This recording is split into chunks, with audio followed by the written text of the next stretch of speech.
ओम शांति। 24 जनवरी 2026 के ईश्वरीय महावाक्य। पहले सुनते हैं मुरली के मुख्य पॉइंट्स।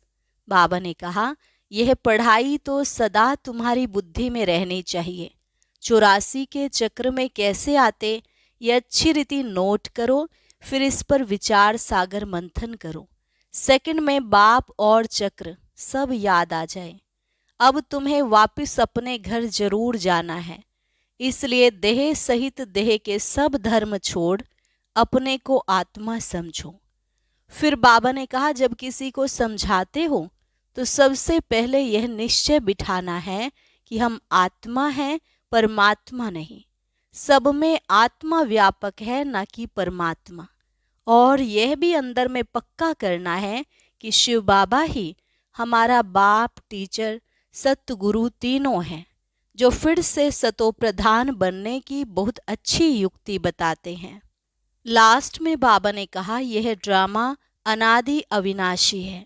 भले कोई कहे कि हमको यह आने जाने का पार्ट पसंद नहीं, परंतु इसमें कोई कुछ कर ना सके। मोक्ष किसी को मिलता नहीं।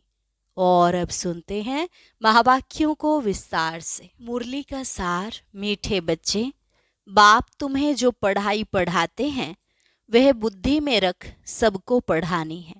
हर एक को बाप का और सृष्टि चक्र का परिचय देना है। प्रश्न, आत्मा सतयुग में भी पार्ट बजाती और कलयुग में भी, लेकिन अंतर क्या है? उत्तर, सतयुग में जब पार्ट बजाती है तो उसमें कोई पाप कर्म नहीं होता है।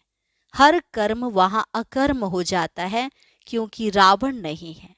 फिर कलयुग में जब पार्ट बजाती है तो हर कर्म विकर्म व पाप बन जाता है, क्योंकि यहाँ विकार हैं। अभी तुम हो संगम पर, तुम्हें सारा ज्ञान है। ओम शांति। अब यह तो बच्चे जानते हैं कि हम बाबा के सामने बैठे हैं। बाबा भी जानते हैं बच्चे हमारे सामने बैठे हैं। यह भी तुम जानते हो बाप हमको शिक्षा देते हैं, जो फिर औरों को देनी है। पहले पहले तो बाप का ही परिचय देना है, क्योंकि सब बाप को और बाप की शिक्षाओं को भूले हुए हैं। अभी जो बाप पढ़ाते हैं, यह पढ़ाई फिर 5000 वर्ष बाद मिलेगी। यह ज्ञान और कोई को है नहीं। मुख्य हुआ बाप का परिचय। फिर यह भी समझाना है हम सब भाई भाई हैं। सारी दुनिया की जो सब आत्माएं हैं, सब आपस में भाई भाई हैं। सब अपना मिला हुआ पार्ट इस शरीर द्वारा बजाते हैं। अब तो बाप आए हैं नई दुनिया में ले जाने के लिए, जिसको स्वर्ग कहा जाता है। परंतु हम सब भाई पतित हैं, एक भी पावन नहीं। सभी पतितों को पावन बनाने वाला है ही एक बाप। यह है ही पतित विकारी भ्रष्टाचारी रावण की दुनिया। रावण का अर्थ ही है 5 विकार स्त्री में, 5 विकार पुरुष में। बाबा बहुत सिंपल रीति समझाते हैं। तुम भी ऐसे समझा सकते हो।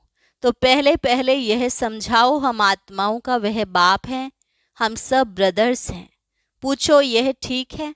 लिखो, हम सब भाई भाई हैं, हमारा बाप भी एक है। हम सब सोल्स का वह है सुप्रीम सोल, उनको फादर कहा जाता है। यह पक्का पक्का बुद्धि में बिठाओ तो सर्वव्यापी आदि पहले निकल जाए। अल्फ पहले पढ़ना है। बोलो यह अच्छी रीति बैठ लिखो।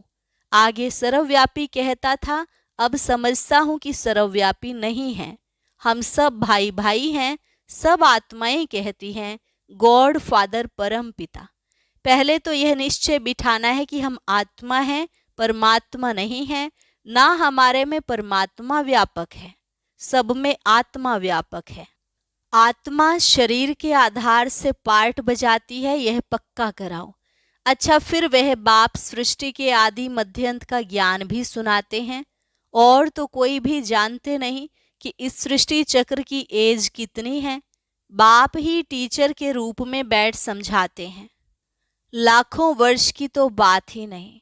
यह चक्र अनादि एक्यूरेट बना बनाया है, इसको जानना पड़े।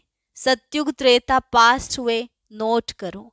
उसको कहा जाता है स्वर्ग और सेमी स्वर्ग। जहाँ देवी देवताओं का राज्य चलता है वह 16 कला और वह 14 कला। धीरे धीरे कलाएं कम होती जाती हैं। दुनिया पुरानी तो जरूर होगी ना। सतयुग का प्रभाव बहुत भारी है। नाम ही है स्वर्ग, हेवन, नई दुनिया। उसकी ही महिमा करनी है। नई दुनिया में है ही एक आदि सनातन देवी देवता धर्म। पहले बाप का परिचय, फिर चक्र का परिचय दिया जाता है। चित्र भी तुम्हारे पास है निश्चय कराने के लिए। यह सृष्टि का चक्र फिरता रहता है। सतयुग में लक्ष्मी नारायण का राज्य था, त्रेता में राम सीता का। यह हुआ आधा कल्प। 2 युग पास्ट हुए, फिर आता है द्वापर कलयुग। द्वापर में रावण राज्य। देवता वाम मार्ग में चले जाते हैं तो विकार की सिस्टम बन जाती है। सतयुग त्रेता में सब निर्विकारी रहते हैं। एक आदि सनातन देवी देवता धर्म रहता है। चित्र भी दिखाना है, ओरली भी समझाना है। बाप हमको टीचर बन ऐसे पढ़ाते हैं। बाप अपना परिचय खुद ही आकर देते हैं। खुद कहते हैं मैं आता हूँ पतितों को पावन बनाने, तो मुझे शरीर जरूर चाहिए, नहीं तो बात कैसे करूं। मैं चैतन्य हूँ, सत्य हूँ और अमर हूँ। आत्मा सतो रजो तमो में आती है। आत्मा ही पावन और पतित बनती है। इसलिए कहा जाता है पतित आत्मा पावन आत्मा। आत्मा में ही सब संस्कार हैं। पास्ट के कर्म व विकर्म का संस्कार आत्मा ले आती है। सतयुग में विकर्म होता ही नहीं। कर्म करते हैं, पार्ट बजाते हैं, परंतु वह कर्म अकर्म हो जाता है। गीता में भी अक्षर हैं। अभी तुम प्रैक्टिकल में समझ रहे हो, जानते हो बाबा आया हुआ है पुरानी दुनिया को बदलने, नई दुनिया बनाने। जहाँ कर्म अकर्म हो जाते हैं उसको ही सतयुग कहा जाता है, और फिर जहाँ सब कर्म विकर्म होते हैं उसको कलयुग कहा जाता है। तुम अभी हो संगम पर। बाबा दोनों तरफ की बात समझाते हैं। सतयुग त्रेता तो है पावन दुनिया, वहां पाप कोई होता नहीं। जब रावण राज्य शुरू होता है तभी पाप होते हैं। वहां विकार का नाम नहीं होता। चित्र तो सामने है, राम राज्य और रावण राज्य। बाप समझाते हैं यह पढ़ाई है। बाप के सिवाय और कोई नहीं जानता। यह पढ़ाई तो तुम्हारी बुद्धि में रहनी चाहिए। बाप भी याद आता है, चक्र भी बुद्धि में आ जाता है। सेकंड में सब याद आ जाता है। वर्णन करने में देरी लगती है। इनके 3 फाउंडेशन हैं। झाड़ ऐसा होता है, बीज और झाड़ सेकंड में याद आ जाएंगे। यह बीज फलाने झाड़ का है, ऐसे इनसे फल निकलता है। यह बेहद का मनुष्य सृष्टि रूपी झाड़ कैसे है, इनका राज तुम समझाते हो। बच्चों को सारा समझाया है। आधा कल्प डायनेस्टी कैसे चलती है, फिर रावण राज्य होता है, तो जो सतयुग त्रेतावासी हैं वही द्वापरवासी बनते हैं। झाड़ वृद्धि को पाता रहता है। आधा कल्प के बाद रावण राज्य होता है, विकारी बन जाते हैं। बाप से जो वर्षा मिला वह आधा कल्प चला। नॉलेज सुनाकर वर्षा दिया, वह प्रालब्ध भोगी अर्थात सतयुग त्रेता में सुख पाया। उसको सुख धाम सतयुग कहा जाता है। वहां दुख होता नहीं। कितना सिंपल समझाते हैं। एक को समझाते हो या बहुतों को समझाते हो तो ऐसे अटेंशन देना है। समझता है, हाँ हाँ करता है, बोलो, नोट करते जाओ। कोई शंका हो तो पूछना। जो बात कोई नहीं जानता वह हम समझाते हैं। तुम कुछ भी जानते नहीं हो, पूछेंगे फिर क्या। बाबा तो इस बेहद झाड़ का राज समझाते हैं। यह नॉलेज अभी तुम समझते हो। बाबा ने समझाया है तुम 84 के चक्र में कैसे आते हो, यह अच्छी रीति नोट करो, फिर इस पर विचार करना है। जैसे टीचर ऐसे निबंध देते हैं फिर घर में जाकर रिवाइज कर आते हैं ना, तुम भी यह नॉलेज देते हो। फिर देखो क्या होता है, पूछते रहो, एक एक बात अच्छी रीति समझाओ। बाप टीचर का कर्तव्य समझाकर फिर गुरु का समझाओ। उनको बुलाया ही है कि आकर हम पतितों को पावन बनाओ। आत्मा पावन बनती है तो फिर शरीर भी पावन मिलता है। जैसा सोना वैसा जेवर बनता है। 24 कैरेट का सोना उठाएंगे, उसमें खाद नहीं डालेंगे तो जेवर भी ऐसे सतो प्रधान बनेंगे। अलाए डालने से तमो प्रधान बन पड़े हैं। पहले पहले भारत 24 कैरेट पक्के सोने की चिड़िया था, अर्थात सतो प्रधान नई दुनिया थी, फिर तमो प्रधान बनी है। यह बाप ही समझाते हैं और कोई मनुष्य गुरु लोग नहीं जानते। बुलाते हैं आकर पावन बनाओ, सो तो गुरु का काम है। वानप्रस्थ अवस्था में मनुष्य गुरु करते हैं। वाणी से परे स्थान है तो इनकॉर्पोरियल वर्ल्ड, जहां आत्माएं रहती हैं। यह है कॉर्पोरियल वर्ल्ड, दोनों का यह मेल है। वहां तो शरीर है नहीं, वहां कोई कर्म नहीं होता है। बाप में तो सारी नॉलेज है। ड्रामा प्लान अनुसार उनको कहा ही जाता है नॉलेजफुल। वह चैतन्य सत्य चित आनंद स्वरूप होने के कारण उनको नॉलेजफुल कहा जाता है। बुलाते भी हैं, हे पतित पावन नॉलेजफुल शिव बाबा। उनका नाम सदैव शिव ही है। बाकी आत्माएं सब आती हैं पार्ट बजाने तो भिन्न भिन्न नाम धारण करती हैं। बाप को बुलाते हैं परंतु उनको कुछ भी समझ नहीं रहती। जरूर भाग्यशाली रथ भी होगा जिसमें बाप प्रवेश कर तुमको पावन दुनिया में ले जाए। तो बाप समझाते हैं, मीठे मीठे बच्चों, मैं उनके तन में आता हूँ जो बहुत जन्मों के अंत में हैं, पूरा 84 जन्म लेते हैं। भाग्यशाली रथ पर आना पड़ता है। पहले नंबर में तो है श्री कृष्ण, वह है नई दुनिया का मालिक। फिर वही नीचे उतरते हैं, गोल्डन से सिल्वर, कॉपर, आयरन एज में आकर पड़ते हैं। अभी फिर तुम आयरन से गोल्डन बन रहे हो। बाप कहते हैं, सिर्फ मुझ अपने बाप को याद करो। जिसमें प्रवेश किया है उनकी आत्मा में तो जरा भी नॉलेज नहीं थी। इनमें मैं प्रवेश करता हूँ, इसलिए इनको भाग्यशाली रथ कहा जाता है। नहीं तो सबसे ऊंच तो यह लक्ष्मी नारायण है। इनमें प्रवेश करना चाहिए, परंतु उनमें परमात्मा प्रवेश नहीं करते, इसलिए उनको भाग्यशाली रथ नहीं कहा जाता है। रथ में आकर पतितों को पावन बनाना है तो जरूर कलयुगी तमो प्रधान होगा ना। खुद कहते हैं, मैं बहुत जन्मों के अंत में आता हूँ। गीता में भी अक्षर एक्यूरेट हैं। गीता को ही सर्वशास्त्रमयी शिरोमणि कहा जाता है। इस संगम युग पर ही बाप आकर ब्राह्मण कुल और देवता कुल स्थापन करते हैं। बहुत जन्मों के अंत में अर्थात संगम युग पर ही बाप आते हैं। बाप कहते हैं, मैं बीज रूप हूँ। श्री कृष्ण तो है सतयुग का रहवासी, उनको दूसरी जगह तो कोई देख न सके। पुनर्जन्म में तो नाम रूप देश काल सब बदल जाता है, फीचर्स ही बदल जाते हैं। पहले छोटा बच्चा सुंदर होता है, फिर बड़ा होता है, वह फिर शरीर छोड़ दूसरा छोटा लेता है। यह बना बनाया खेल ड्रामा के अंदर फिक्स है। दूसरा शरीर लिया तो उनको श्री कृष्ण नहीं कहेंगे। उस दूसरे शरीर पर नाम आदि फिर दूसरा पड़ेगा। समय, फीचर्स, तिथि, तारीख आदि सब बदल जाता है। वर्ल्ड की हिस्ट्री, ज्योग्राफी हूबहू रिपीट कहा जाता है। तो ये ड्रामा रिपीट होता रहता है। सतो रजो तमो में आना ही है। सृष्टि का नाम, युग का नाम सब बदलते रहते हैं। अभी यह है संगम युग। मैं आता ही हूँ संगम पर।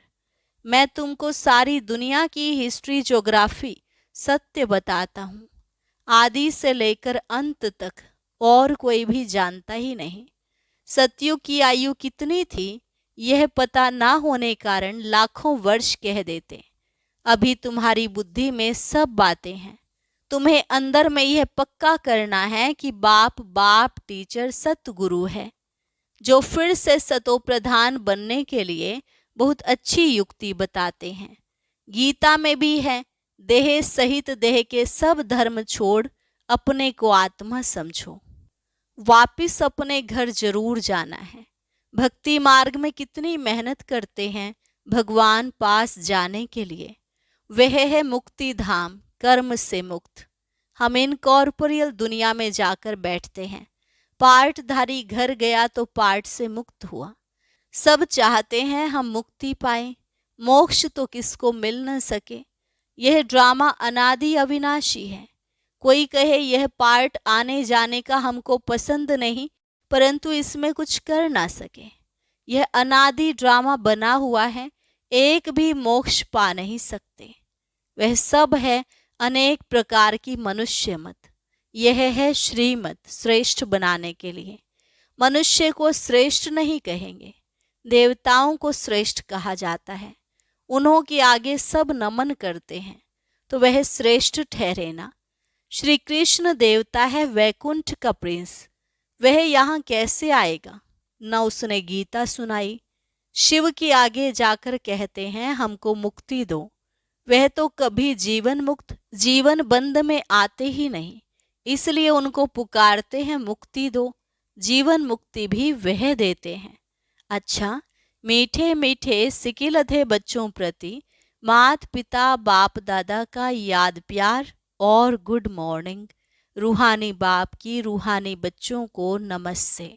रूहानी बच्चों की रूहानी बाप दादा को नमस्ते नमस्ते, गुड मॉर्निंग। शुक्रिया बाबा, शुक्रिया। धारणा के लिए मुख्य सार। पहली पॉइंट, हम सब आत्मा रूप में भाई भाई हैं, यह पाठ पक्का करना और कराना है। अपने संस्कारों को याद से संपूर्ण पावन बनाना है। 24 कैरेट सच्चा सोना सतो प्रधान बनने के लिए कर्म अकर्म विकर्म की गुह्य गति को बुद्धि में रख अब कोई भी विकर्म नहीं करना है।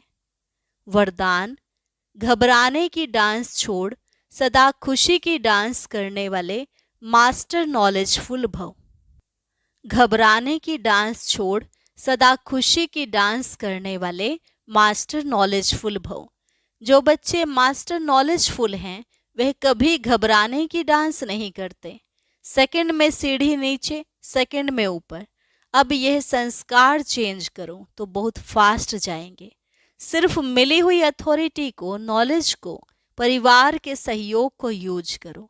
बाप के हाथ में हाथ देकर चलते रहो तो खुशी की डांस करते रहेंगे। घबराने की डांस हो नहीं सकती, लेकिन जब माया का हाथ पकड़ लेते हो तो वह डांस होती है। स्लोगन, जिनका संकल्प और कर्म महान है वही मास्टर सर्वशक्तिमान है। जिनका संकल्प और कर्म महान है वही मास्टर सर्वशक्तिमान है। अव्यक्त इशारे, इस अव्यक्ति मास में बंधन मुक्त रहे, जीवन मुक्त स्थिति का अनुभव करो। मास्टर त्रिकालदर्शी बनकर हर कर्म हर संकल्प करो व वचन बोलो तो कोई भी कर्म व्यर्थ व अनर्थ वाला नहीं हो सकता। त्रिकालदर्शी अर्थात साक्षीपन की स्थिति में स्थित होकर इन कर्मेंद्रियों द्वारा कर्म करेंगे तो कर्म के वशीभूत नहीं होंगे, सदा कर्म और कर्म के बंधन से मुक्त अपनी ऊंची स्टेज को प्राप्त कर लेंगे। अच्छा, और अभी सुनते हैं आज का अव्यक्त ज्ञान मोती।